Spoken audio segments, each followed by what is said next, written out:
Good afternoon, New Orleans, or wherever you may be. It's 4 o'clock Wednesday, so this must be the Baldy and the Blonde show. However, Mr. Baldy is remote for the next 2 months because he is, as you know, a traveling man. And I am not necessarily blonde. I have some hair that has turned green in a swimming pool, so I don't know whether we need to change the name or not, but anyway, it's Baldy remotely and the blonde with green hair. And Tom, do you have your crown on yet? Yeah, I'm having trouble getting fitted with all this baldness on the top of my head. That's right. It's changing the size of your head by a couple of inches every week? Are you referring to my No Kings crown? Yes. I was wondering if we should wear our crowns for today's show. Yeah, right. Yeah, No Kings. I think so. What a bunch of... Yeah. It was a joke. We will talk about that in the second segment, because in the first segment, we have what we think is a scoop. Right, Mr. Baldy? Yeah, I think we do. This is not a story that I'm very familiar with. I just remember that years ago, Benjamin Netanyahu was being investigated for corruption and was even standing trial. And with all this stuff in the news with Israel, I just thought I would look and get an update to see, did that all go away, or where does it stand? Because it doesn't get any coverage in the U.S. And here's what's really surprising. There are some startling developments with what's going on and with their timing. And I just wanted to take a minute just to go over a little bit of the background and a very brief timeline. And I think you'll agree that it is pretty surprising, alarming, and can be very concerning. And it's not, I haven't seen anything on U.S. social media. I haven't seen anything in any of the news outside of Israel.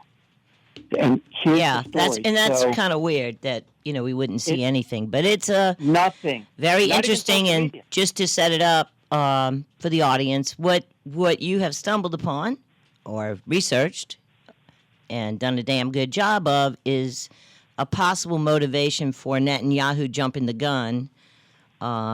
Because remember, although initially they said, well, we had to hurry up and do the bombing because they were days away from having nuclear bombs. Well, then the other day on Bret Baier, and we'll play this for you later, Netanyahu admits that maybe they were 12 to 13 months away from a nuclear bomb. So there's got to be some other reason for the rush. Anyway, go ahead, Tom. And that's a fair summation. It does seem like there might be another reason. So here's how those two things tie in. So Netanyahu, he's on trial over allegations of corruption in 3 separate cases involving bribery, fraud, and breach of trust. And they refer to the cases by their case numbers. There's 1,000, 2,000, and 4,000. And today we're going to be talking about case 1,000. The allegation is that Netanyahu and his family, they were receiving expensive gifts worth hundreds of thousands of dollars from wealthy benefactors. Wait. Return, is that illegal? I mean, I was just wondering. Well, it's Biden. Not in the U.S. Yeah, that's what Apparently, I thought. Okay. In Israel, they have a problem with that. Okay. So he and his family got hundreds of thousands of dollars in gifts from wealthy benefactors, and in return, the allegation is that Netanyahu used his position to help them with things like taxes and getting U.S. visas. And the charges specifically for case 1,000 are fraud and breach of trust. Okay. Without going into any details, a brief timeline is this. It goes way back to February of 2017 is when the Israeli police first began investigating him. And then his trial began in May of 2020. Okay? I mean, the trial is still going on for 5 years? Yes, it's really strange, but they're just Bizarre. now getting to the cross-examination phase. And get this, they're now saying, too, that the cross-examination phase will take over a year. It's a whole different process there. Wow. I haven't had a chance to study it or fully understand it. I can just tell you that this is what's going on. Okay. Let me hold up 1 second. Go ahead. So cross-examination means that Netanyahu himself, Bibi, has to answer the questions of the people who are trying to convict him. So that I'm not saying that for you, Tom. I'm saying it for anybody in the audience that may not know, because I'm a lawyer, you're a paralegal, so we know. But cross-exam is the most unpleasant part for anybody facing any sort of charges. So this would not be fun for Bibi.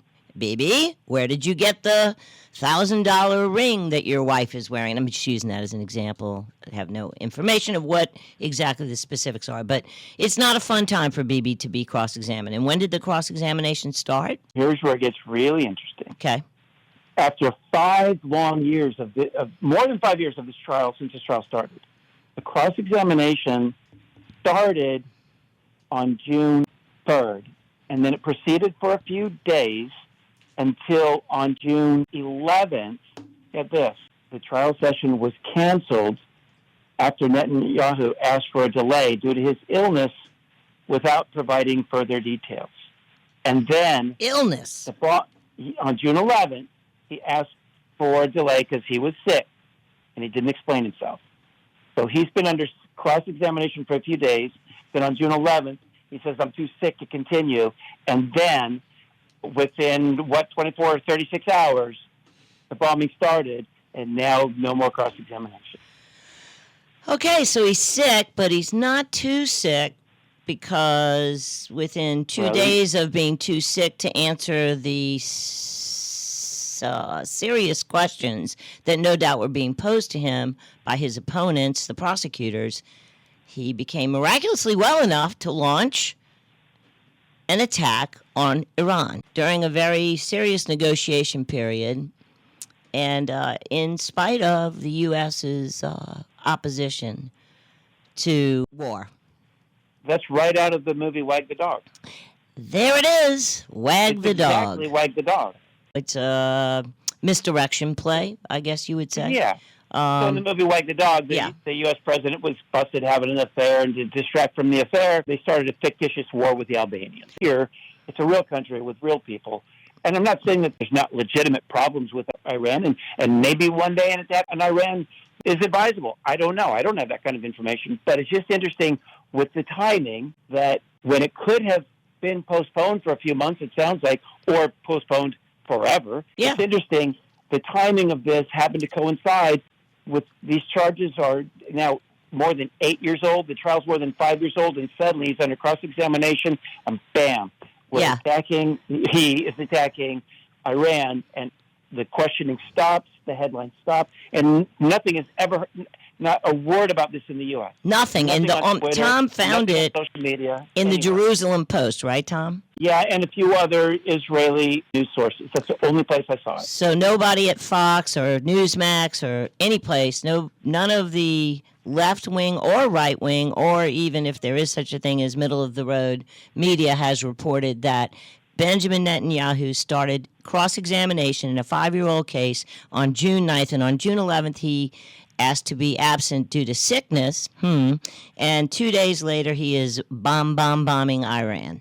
I think right before the show, I was filling you in on what I found. Right. I said June 9th his cross-examination started. Yes. That one article did say that. Yes. I found a correction. It was June 3rd. Okay, I'm sorry you did say that in the show, but I had written down 9th from earlier conversation with you. But nonetheless, there he is, probably getting really hot by that point, you know. Oh, sure. Isn't it a fact, Bibi? And Bibi's like, I'm feeling sick, Teach, to the judge. The judge, he says, I can't go on with my deposition because I'm sick, but not too sick to launch a war. Well, it's not deposition. This is trial. Ah, that's right. It's cross-examination of trial. Yeah. Wow. Yeah. Darn. Well, Tom, I know Tom is remote, so he can't see the clock. We have 42 seconds left. So we're going to wrap it up, and when we come back, we're going to talk some more about this. Although I really do think it's a scoop that Netanyahu launched this to divert attention from his trial where he is under cross-examination. And when we come back, we'll talk some more about that.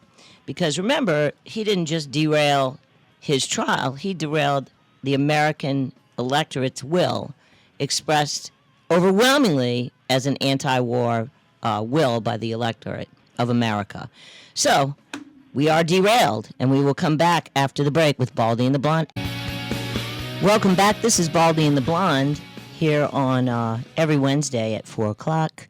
We are discussing the bombing of Iran and Tom has uncovered some information that has not been reported in the U.S. press, or at least we cannot find any evidence that it has been, which is that Benjamin Netanyahu has been involved in litigation for various fraudulent activities that he's accused of for years, and it's a trial, and he went under cross-examination on June 3rd.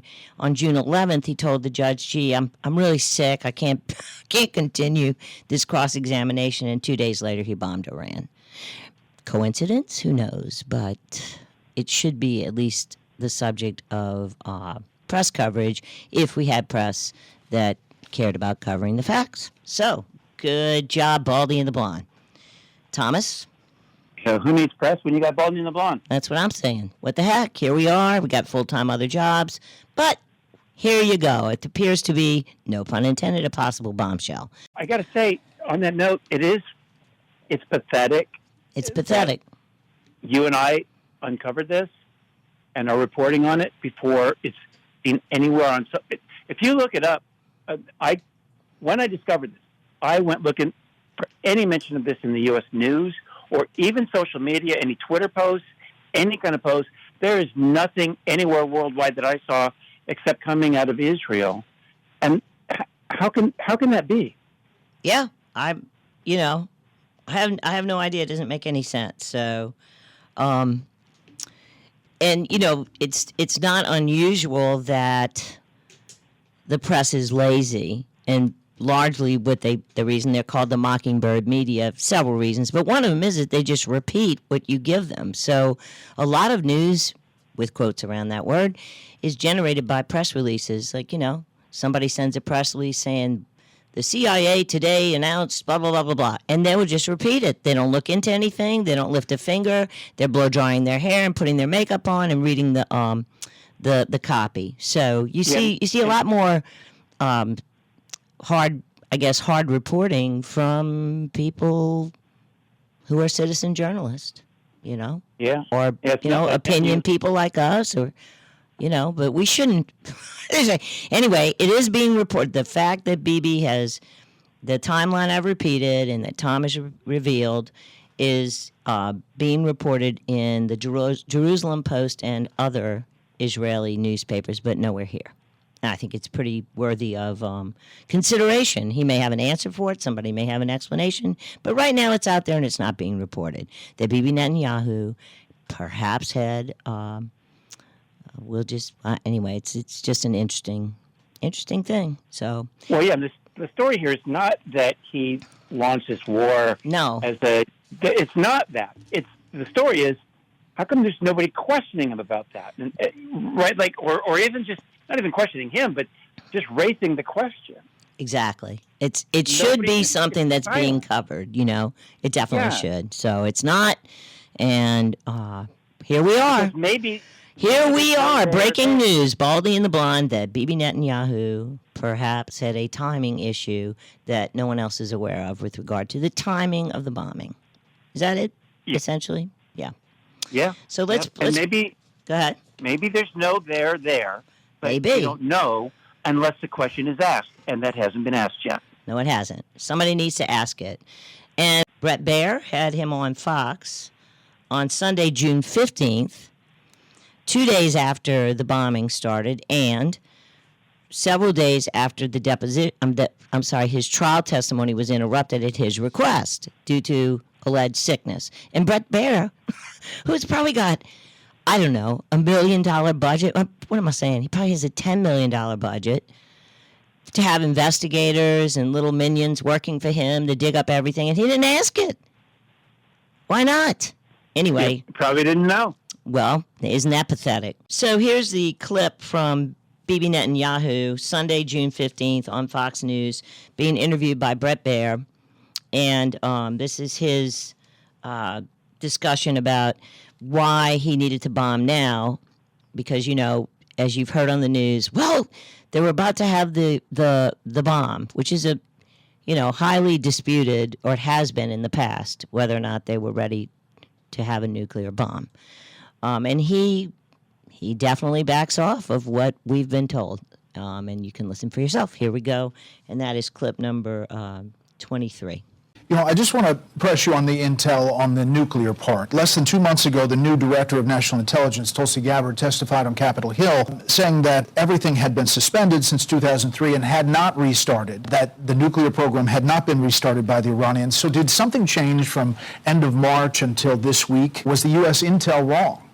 The intel we got and we shared with the United States was absolutely clear. It was absolutely clear that they were working in a secret plan to weaponize the uranium. They were marching very quickly. They would achieve a test device and possibly an initial device within months and certainly less than a year. That was the intel we shared with the United States. I think we have excellent intel in Iran. I think we've proven that. Whether it would be 6 months or 12 months or 13 months is immaterial. Yeah, right. Whether it be 6 months or 12 months is immaterial. Well, not to us. It's immaterial. Let me just say this. There's that old saying, never put off to tomorrow what you can do today. But you can turn that on its head and say, never do today what you can put off till tomorrow. Because if you can truly put it off till tomorrow, maybe you should, because you could have intervening information that would affect your decision. Well, correct. So, right. So why? That's the question. He says they're much farther away than a few days or weeks. He doesn't even know. Nobody really knows. He also says that their intelligence is excellent, really, because for 30 years they've been saying that Iran's a few years away. Yeah, so their intelligence is not excellent. Correct. They don't know, and yet you got to start bombing. Well, why and today what you can put off till tomorrow. And here's the thing. It's up to him what he wants to do, and I understand any country putting their own country first, but trying to drag the United States of America into another war for some other country is exactly what we don't want. And that's what he's tried to do. And who knows what really went down? We really don't know. But, like I've read that the Ayatollah, because the economy's so bad, he's wildly unpopular with the Iranian people. This is Persia. These people have been around forever. They're some of the smartest people in the world. That maybe he had a year to two before he's toppled. And this is unnecessary if a new regime comes in and they have had democracies in the past, which unfortunately we toppled. In the 1960, Mossadegh. 1953. 1953, yeah. We have 45 seconds left. This is Baldy and the Blonde. We're here every Wednesday at 4. And we try to bring you up to date. And we have what we think is a scoop today for Baldy and the Blonde, that perhaps Bibi had a different reason for pushing up the time of the bombing, which would benefit him personally, which is something he's accused of doing in the many accusations against him for which he is in trial right now. And then when we come back, we're going to talk some more about this. And we're going to talk about being kings or not kings. I'm feeling very much like I need a crown. And, in a normal democracy, the rule of law is what we go by, not by what the kings say. And we don't have a king. At Baldy Blonde. Welcome back, everybody, to Baldy and the Blonde. If you missed the first half, you definitely want to go listen, because we have, we believe, uncovered what is a scoop about the possible motivation, or one of them, for Bibi Netanyahu to push forward with his attack on Iran. And what was the rush all about, since it wasn't supposed to happen that quickly, or at least so we were told. So definitely go back and listen at baldyandtheblonde.com. You can listen without commercial interruptions to this show and all of our shows. And, go ahead and explain it, Tom. Well, basically, there's a very suspicious timeline that may connect Netanyahu's corruption trial with his decision to strike Iran. Yep. Specifically, the cross-examination portion of his trial started on June 3rd, after the trial started 5 years ago. Yeah, okay? They finally got around to him on the hot seat. Right. Cross-examination started June 3rd. Then on June 11th, he told the judge he couldn't continue because he was too sick. And then just 2 days later, they struck Iran. And that's being reported in the Jerusalem Post and elsewhere, but nowhere, no how in the U.S. So, nothing in the U.S. And again, no one right now you're not alleging that he did it to cause a distraction. The story here is that nobody has yet raised the issue, looking into it in any way. In any way, correct. I don't know. And it is very suspicious to say. It is. It really is. So take a listen. So anyway, over the weekend we had some parades. Marches with silly people with crowns. I was not in New Orleans. I'm hiding out just outside of Tulsa, Oklahoma. So what was happening in New Orleans? It wasn't just New Orleans. It was nationwide. Well, Yeah. I know. I'm just wondering what you saw in New Orleans. In New Orleans, I saw, people with signs, mostly, boomers, old people.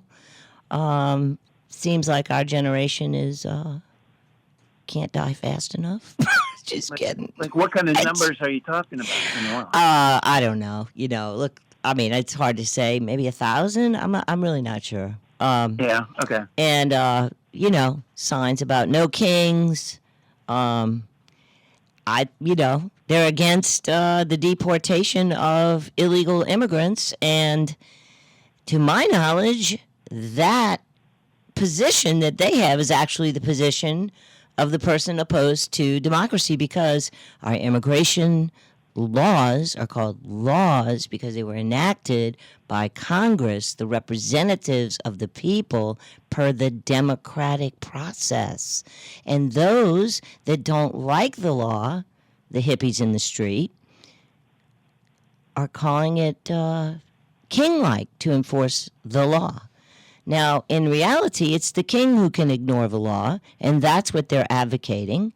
And if they don't like the law, then they should try to change the law, because that is how you respond to laws you don't like in a democratic republic such as the United States of America. And those that wish to ignore the law are the ones who are actually acting like the monarchs. I don't get it. I agree with that. That's a good summation. And I hadn't really thought about it that way until you just said that, where these people are gathering all over the country saying no kings, we don't have kings here, and Trump's acting like a king. But you're absolutely right. Those who would want to go around the law or think they are above the law or think that these perps are above the law, they're the ones acting like kings. You're right. Yes, they are. And, it was like, I don't know, we could go back to the original Tea Party. What was that all about? Well, it was a tax on tea, and the Americans said, hey, we don't have any input on that. This is taxation without representation. And I guess that's what the new kings who are marching in the streets to protest the immigration law and to call it monarchical or king-like to enforce the law, they're just like King George. There you go. Yeah, they have it backwards. But they have it backwards. And those people out on the street, if I can speak for them very generally, I suspect that they love big government. Yep. Right? They love all these big government programs that you and I don't have a say in whether we have these programs. I mean, yeah, okay, so technically we can vote for whoever. But the point is, yeah, they're not kings that rule over us and are instituting these big programs. Yeah, maybe they're not kings, but we still have them. Right. Right. So does it really matter if you can vote for the so-called king? What these people say they stand against is tyranny. Well, we live in their tyranny. Yeah, censorship. You will have a mandatory shot of an experimental vaccine. Right. You will be locked down. You can't go to church because we say so, and we are the boss. And there was no legislative activity behind the lockdowns or the mandatory vaccines. It was by King Joe and his Autopen and his minions. That's who was bossing us around undemocratically, and they loved it. The hippies and the boomers loved it. Lock me up more, boss. Lock me up more, King Joe. They loved it. They loved it. Okay. In fact, you are right about the Biden making those declarations. That was king-like. Yep. But there's plenty of these other things that we are living under their tyranny. Yes. They don't come from edicts. They are their laws or yes. their policies or what, right? And they love those, but they're pretending to oppose Trump just because he's acting like a king. Well, not. Here's the other thing, Tom. They're not. That's how they try to couch everything in terms of it's just Trump who's got these terrible immigration policies, when in fact that is very discounting to the American electorate who specifically and overwhelmingly elected him to do exactly this, because Joe Biden opened our borders, and that was against the law. And actually, in my opinion, he is a traitor, and that is treason for the President of the United States to allow and encourage an invasion of 20 million people who have overburdened our system, who are taking our places in hospitals, taking American jobs, creating crime. That was the breaking of the law. Now what we're trying to do is enforce the law and get him out of here. And that's not Trump. That's we the people, King boomers. And can we please hear from one of our boomers explaining her position? Because I think it would be really right about now a good time to play. I'm going to do it myself. Let's see how I do. Go ahead, Tom. 1 second. Yeah. Before you play, I wanted to say, you mentioned that, these no kings people are discounting the will of the people. Yes. Right? It's saying it's all just Trump. But besides Trump and the will of the people, they're also discounting that it's all former presidents. Democrat and Republican alike have done the exact same thing. Every single one of them. And I don't know if it's possible, Tom, because we literally have clips from Hillary Clinton, Barack Obama, George W. Bush, George H.W. Bush, Bill Clinton, and Ronald Reagan, and every one of them. In fact, kind of the wussies who are more like, well, maybe we should find a path to amnesty, are the Republicans. The Democrats were right on, like, get out of here, and if you come here, you're getting deported. I don't know if we have time to play them all, but we have them. Here comes a crybaby boomer, just really articulating her position as to why she's protesting the kings. I'm just so scared. I'm 74 years old. I worry about everything, and I just am so scared and upset, and I don't understand why people voted for this person. That was just some lady crying that she's so scared, and she's just so scared about everything, and she can't articulate a response. Of course, I'm sure she wasn't asked the right question, which is, what specifically do you oppose? And then she'd have to say, I oppose the deportation of illegal immigrants. Well, then change the law, lady, and stop crying, and don't call the people who are supporting the law kings and queens. So and so anyway, it was just a clip of what I saw all over the place on social media of people congratulating themselves because they are marching in the streets against the King Donald, which is, as I said, very discounting to the rest of Americans, which, by the way, there's a new poll out Steve Cortez did, I forget the name of the organization, but I heard him reporting on it, that shows that overwhelmingly Americans support enforcement of the immigration laws and the deportation of Americans, of illegals, because, anyway, it's the law. So, and it's even people who don't support Trump. In other words, let's say Trump's approval rating is 50. The approval rating for following the deportation laws is 69%. Or something crazy. So clearly people that don't like Trump want to deport illegals. And, we've seen the beneficial effects. People lining up for jobs that illegals had taken at some of these meatpacking plants. So we are Baldy and the Blonde, and we will be back after the break. You can follow us at Baldy Blonde on X. BaldyandTheBlonde.com has all of our shows, and you can listen to them there without commercial interruption. Please give us a like. Please give us a follow at Baldy Blonde on X. Be right back. Welcome back to Baldy and the Blonde. Again, just reminding you, if you missed the first two segments, go back, because we might have a little something that we stumbled on that maybe no one else has noticed yet with regard to one of perhaps Netanyahu's motivations for pushing up the timeline for bombing Iran and dragging us, kicking and screaming, into possibly a mess.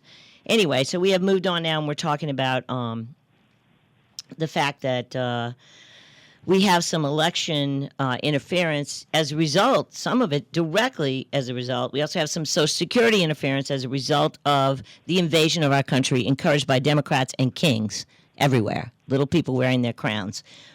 Could we please, I'll play it myself, click number 31, coming right up, and this is Rob Finnerty on Newsmax talking about illegals getting Social Security numbers and probably collecting benefits. According to the Department of Government Efficiency, DOGE, Elon Musk's team has just discovered that immigration officials under Joe Biden were doing something that's never been done before. They were giving illegal aliens work authorization papers just 5 months after they filed for asylum. The Biden Immigration Department would then mail each illegal alien a Social Security number, no questions asked, no interview, no background check, and presto, you've got yourself a brand new Democratic voter. According to the Social Security Administration, the crime started immediately after Joe Biden took office in 2021. 270,000 illegals were given Social Security numbers. That number would grow a year later to 590,000. A year later, 2023, 964,000 illegals got Social Security numbers. And in Joe Biden's final year in office, that number skyrocketed to just over 2 million illegal aliens getting Social Security numbers.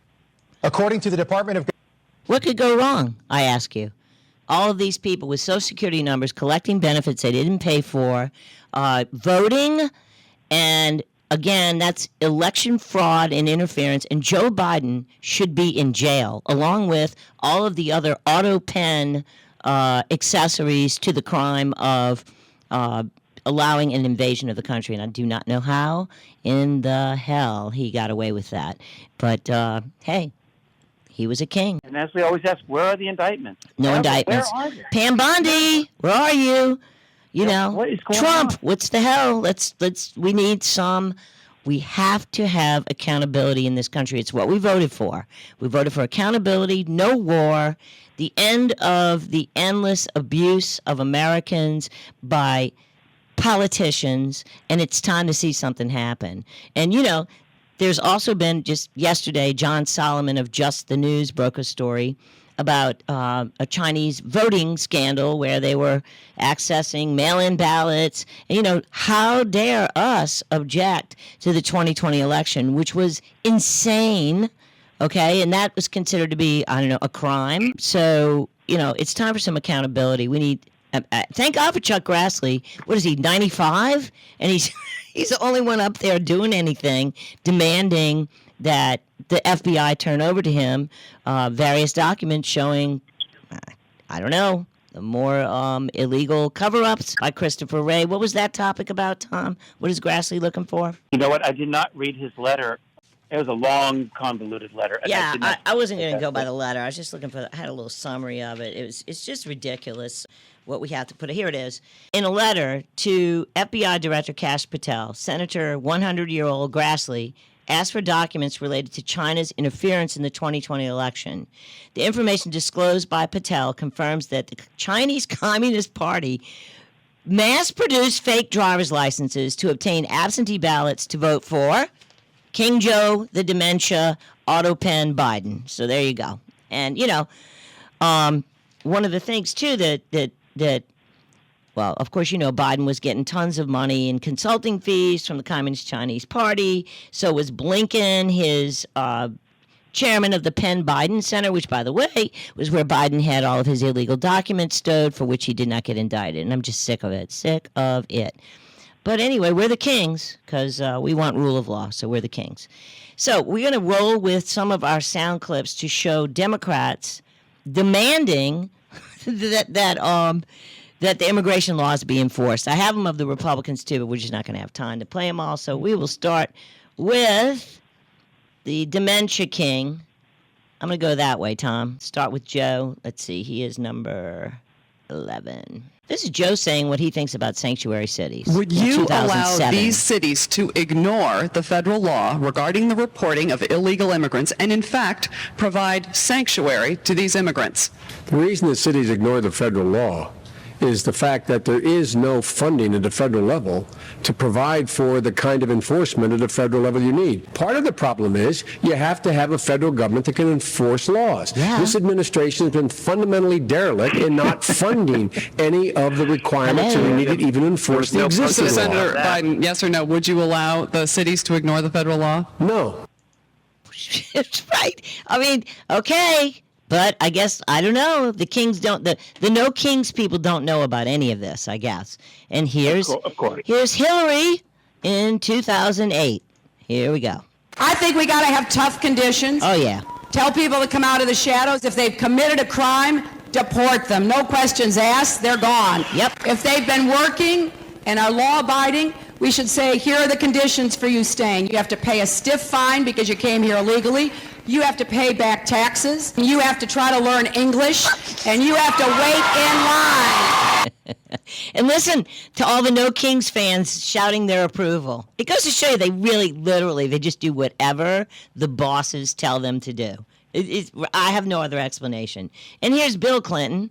And let's see, what year is this? Tom, what year? 1995 State of the Union. All right, here we go.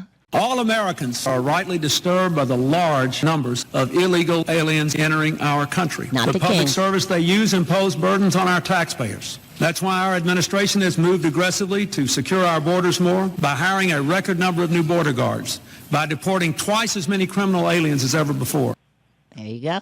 Shocking, isn't it? And now, Jesus himself, right? Didn't Newsweek put him on the cover with like a, I don't know. Well, he even said it. Something about him being the Messiah. Of course he was making a joke, but they did treat him as though he was a Messiah. Yeah, he actually made the statement, no, I wasn't born in the manger. It's like, yeah, we know that. Yes. Contrary to popular opinion, I wasn't born in a manger in Bethlehem. Anyway, here it is. Barack Obama. Deportation and probably... If you're a criminal, you'll be deported. If you plan to enter the U.S. illegally, your chances of getting caught and sent back just went up. The actions I'm taking are not only lawful, they're the kinds of actions taken by every single Republican president and every single Democratic president for the past half century. How about that, huh?